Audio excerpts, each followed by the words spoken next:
Fala, torcedores do Vasco da Gama, justamente por aqui, e já sejam bem-vindos a mais um vídeo aqui no canal CRVG News. Por aqui comentaremos um pouco mais sobre tudo o que acontece ao redor do Vasco da Gama. Todos os bastidores, contratações e também tudo o que acontece no dia a dia.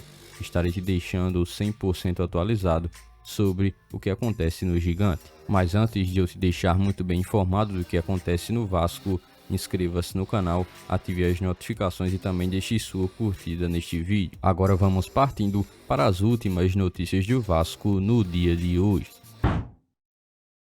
E após um período de muitas dúvidas, ao que tudo indica, o atacante Verratti estará de volta mesmo e pronto para estar entrando em campo no clássico contra o Fluminense. Após um período de muitos incômodos físicos, ele deve estar recuperado e pronto para assumir o seu lugar no time titular do Vasco como centroavante da equipe para o duelo. A presença do atleta no campo é mais assim uma adição ao time do técnico Ramon Dias e se torna também um impulso para que o Vasco possa buscar voltar a fazer o seu ataque funcionar de uma forma um pouco mais eficaz. O seu retorno traz consigo também a promessa de gols e as características que o tornaram uma peça fundamental no esquema tático do Vasco desde a temporada de 2023, quando esteve chegando na colina. A presença de Verratti, sem dúvidas alguma, fortalece o ataque do Vasco para esse compromisso, um clássico contra o Fluminense que promete também ser um jogo de altíssimo nível entre duas equipes de Campeonato Brasileiro da Série A, e por isso a presença do atacante é tão importante para aumentar a expectativa do torcedor vascaíno referente a esse compromisso que o Vasco terá pela frente. Para esse jogo, inclusive, o Vasco tem um provável time com Léo Jardim, Paulo Henrique, Medel, Léo e Lucas Piton compondo a defesa do Vasco. Já no meio de campo, essa área com o maior número de dúvidas, Matheus Carvalho, Galdames e Payet. No ataque, David, Adson e Verratti podem formar o trio de ataque e que assim vai levar o Vasco a mais um compromisso, esse o segundo clássico da temporada.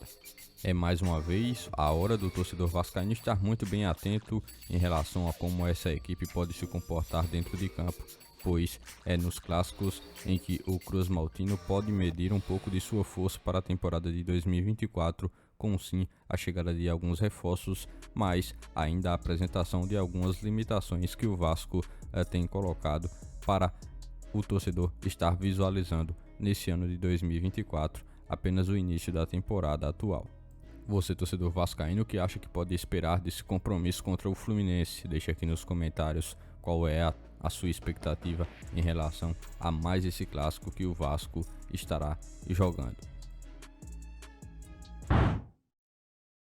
É também necessário muito compreender a importância dos próximos jogos que o Vasco terá pela frente pelo desenrolar também do próprio campeonato carioca.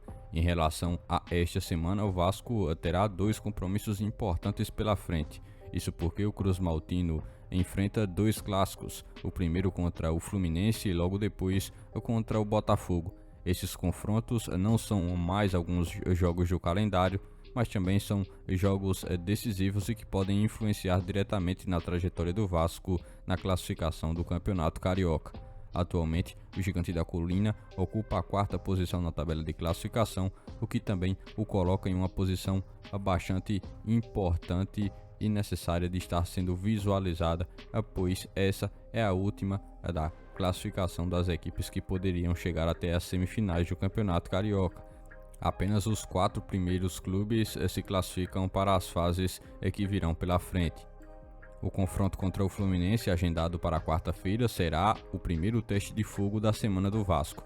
O time tricolor, que atualmente tem liderado o Campeonato Carioca, será mais um adversário difícil. E já o duelo contra o Botafogo está marcado para o domingo e apresenta também desafios que se tornam bem significativos.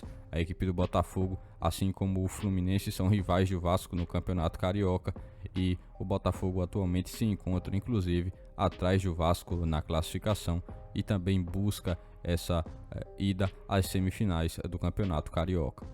Mas em específico, nessas duas partidas, o Vasco precisará mostrar toda a sua capacidade de conseguir pontuar contra equipes da mesma nivelação em relação ao Campeonato Brasileiro. são dois times que são rivais do Vasco, não só no Campeonato Carioca, mas também no Campeonato Brasileiro. Você, torcedor vascaíno, o que espera para esses dois compromissos? Deixe aqui nos comentários qual sua expectativa referente a essas duas partidas. Na saga do Vasco, por estar reforçando o seu ataque, dois nomes apareceram de forma um pouco mais recente, sendo eles Pedro Henrique e Breno Lopes, jogadores que estiveram na lista do Vasco, mas que receberam uma negativa por parte da investidora 777 Partners em seguir adiante com um possível negócio para trazer esses atletas para reforçar o ataque do Vasco. Ainda assim, o Cruz Maltino deverá continuar na saga de estar reforçando seu ataque, pois neste momento entende como primordial estar colocando mais algumas peças à disposição do técnico Ramon Dias e sua comissão técnica para que o trabalho possa ter um andamento um pouco mais tranquilo em relação às opções ofensivas que o técnico teria. De forma bem recente, o torcedor vascaíno teve a visualização em relação a nomes como Pedro Henrique e Breno Lopes, jogadores que poderiam reforçar o Vasco para a temporada de 2024.